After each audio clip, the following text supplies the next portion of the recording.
येवला शहर हे पैठणीसाठी जगप्रसिद्ध आहे. या पैठणीवर आतापर्यंत अनेक विणकरांनी आपली कला सादर केलेली आहे. त्याच प्रकारे मी या पैठणीवर श्री भगवान श्री कृष्णांचं आणि श्री स्वामी समर्थांचं छायाचित्र या हाताच्या साहाय्याने पैठणीवर काढले आहेत.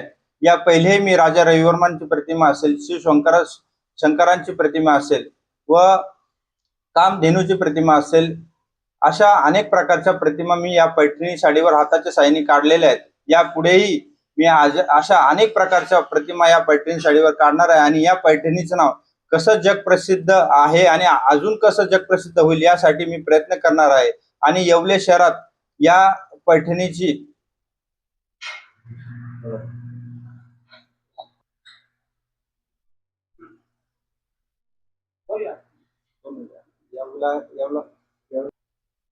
येवले शहराचं नाव पैठणीसाठी जगप्रसिद्ध आहेच आणि या पैठणीचं नाव अजून कसं येवल्याचं नाव जगप्रसिद्ध होईल यासाठी मी पैठणीवर ज्या कलाकुसरी आहे या काढून कसं पैठणीचं नाव जगप्रसिद्ध होईल यासाठी मी प्रयत्न करणार आहे. आणि या पैठणी काढण्यासाठी मला 10 ते 15 दिवसाचा कालावधी लागलाय आणि ही कला मी अजूनही पुढे जोपासणार आहे आणि येवले शहराचं नाव उज्ज्वल करणार आहे.